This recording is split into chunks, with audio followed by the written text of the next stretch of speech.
Ang tulang ito ay alay ko sa mga taong patuloy na nagmamahal kahit na nasasaktan, sa mga taong patuloy na nagbibigay kahit na pagdaramutan, at sa mga taong patuloy na iibig kahit may sakit na nararanasan. Sana magustuhan nyo. 365. Yan ang eksaktong bilang ng mga araw sa loob ng isang taon. Yan din ang eksaktong bilang ng pag-ikot ng haring araw sa ating mundo.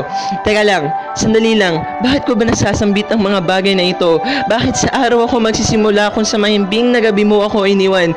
Alam mo, hindi ko na kasi alam kung may ikot pa ba yung mundo ko. Simula ng araw na nagdesisyon ka na iwan ako at paghiwalayin ang salitang tayo.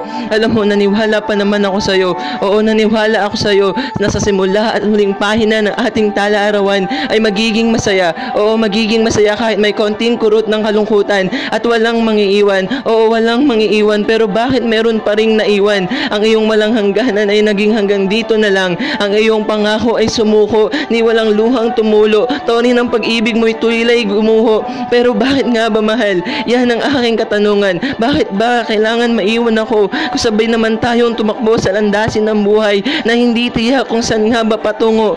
Bakit nga ba, mahal? Yan ang ating tala-arawan at yan ang aking katanungan.